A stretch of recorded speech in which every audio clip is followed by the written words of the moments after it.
요한복음 이제 2장은 예수님 스스로가 자신의 표적과 행동을 통해서 자신이 누구인지를 보여주는 내용입니다. 첫 번째 부분은 가나의 혼인잔치에서 예수님이 자신을 보여주시는 것인데요. 여기 흥미로운 점이 몇 가지 있어요. 가나에서 혼인잔치가 있었는데 예수 어머니도 거기에 계시고 또 예수의 제자들도 예수님과 함께 초대가 됐습니다. 아마도 예수님의 가족의 어떤 친척의 결혼식이 아닌가 생각이 됩니다.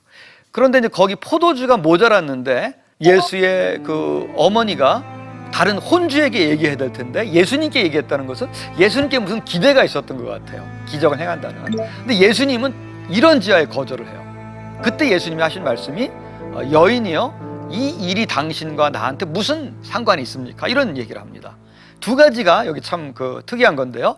어머니를 어머니라고 부르지 않고 여인이라고 부른 거예요. 여인이란 말은 한국말에서는 조금 낮춰 부르는 경향성이 있는데 원래 말은 구나이라 그래서 높임말입니다.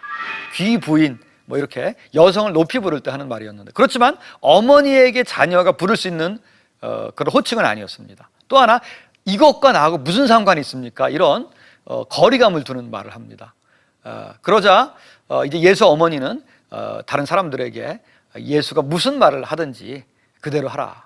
예수님은 또 냈다가 이르지 않았다 이렇게 말씀하시다가 결국은 어머니가 원래 말했던 대로 그대로 합니다. 그렇지만 그 뒤에 보면 사실은 예수님은 어머니를 어머니로 대한다기보다는 여성에게 여인이여 이렇게 말한 것은 특별히 예수님이 여성 제자들을 보통 대할 때 쓴 거거든요. 하나의 인간으로서 여성으로서 그렇게 대한 것이라고 볼 수가 있겠습니다.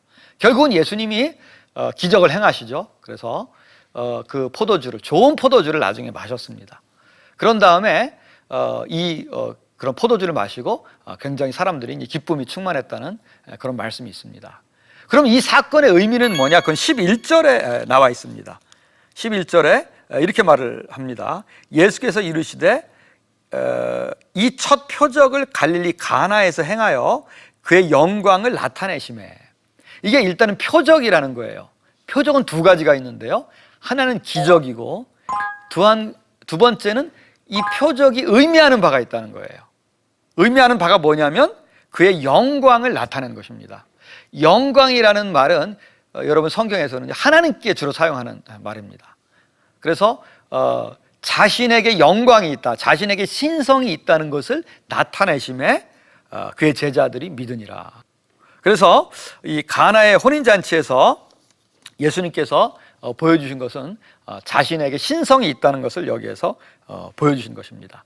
자신이 더 큰 일을 나다나엘에게 보리라 이랬을 때 단순한 인간 메시아가 아니라 이스라엘 사람들을 정치에서 구원해 줄 그런 사람이 아니라 그것보다 더 큰 일, 이런 물을 포도주로 바꿀 수 있는 그런 놀라운 일을 행할 수 있는 그런 분이라는 걸 얘기한 거죠. 우리가 1장 1절부터 18절에 비춰서 보면은 신적 메시아다 이것을 예수님이 지시하고 있는 것입니다. 그러면서 여기에 더 좋은 포도주라는 말이 나와요. 더 좋은 포도주. 그리고 거기에 있는 손님들이 이제 주인에게 화를 냅니다. 왜 더 좋은 포도주를 먼저 내고 나중에는 맛없는 포도주를 내는 게 일반적인데 왜 맛없는 포도주를 냈다가 더 좋은 포도주를 냈느냐.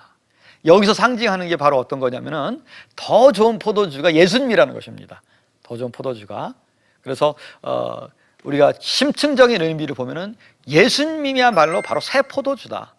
이런 새 메시아 시대에 있어서 우리에게 기쁨을 줄 수 있는, 포도주는 마시면서 기쁨을 누리는 건데 새로운 기쁨을 주시는 그런 메시아다. 이걸 보여주신 것입니다. 두 번째 예수님이 보여주신 것은 성전을 청결케 하신 것입니다.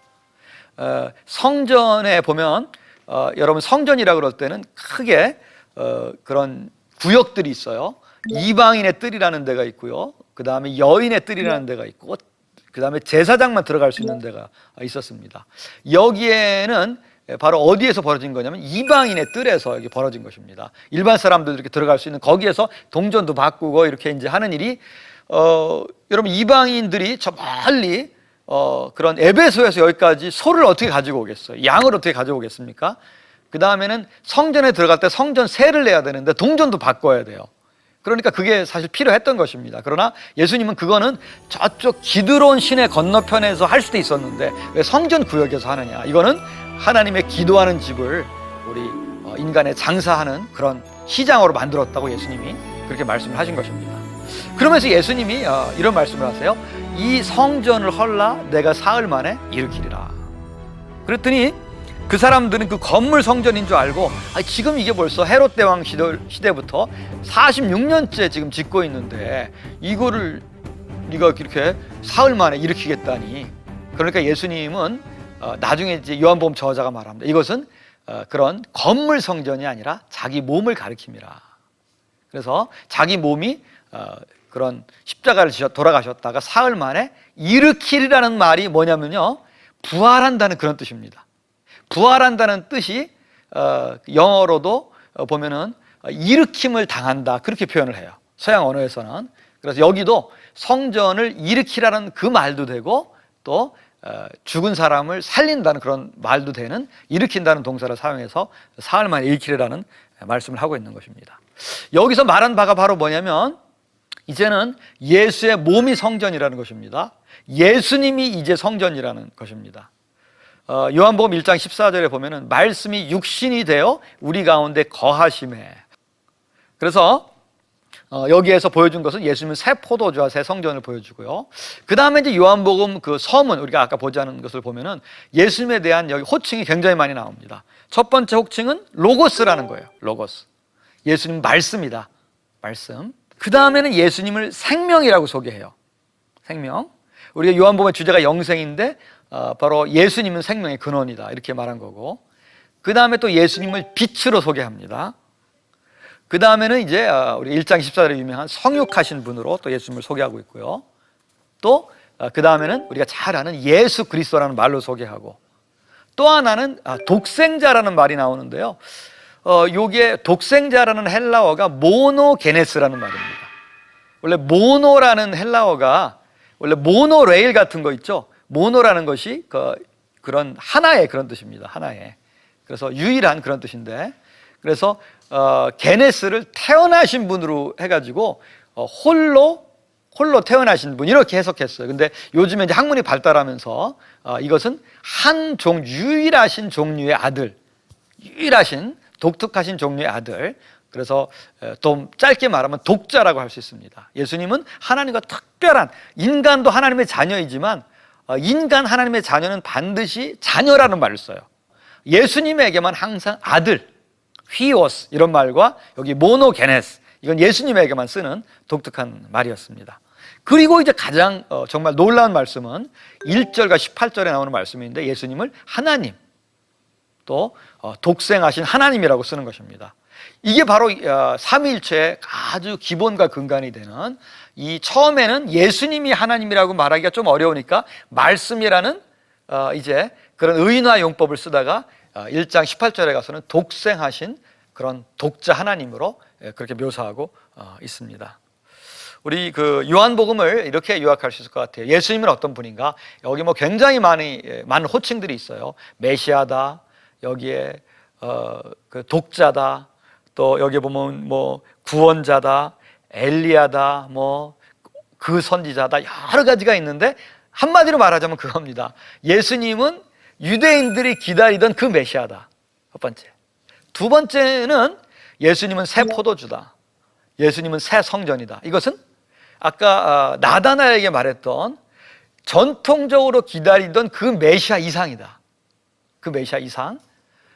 그 다음에 세 번째는 바로 그 이상인 그 메시아는 그분이 하나님과 동시에 창조 역할을 했던 바로 그 창조자 하나님이다.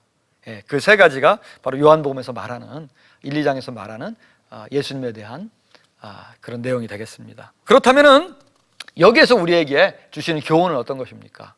교훈은 예수님이 사실은 종말론적인 모든 중요한 일이 다 예수님께 화하는 거예요. 예수님은 엘리야이기도 하고 예수님은 새 성전이기도 하고, 예수 없이는 사실은 아무것도 아니라는 것입니다.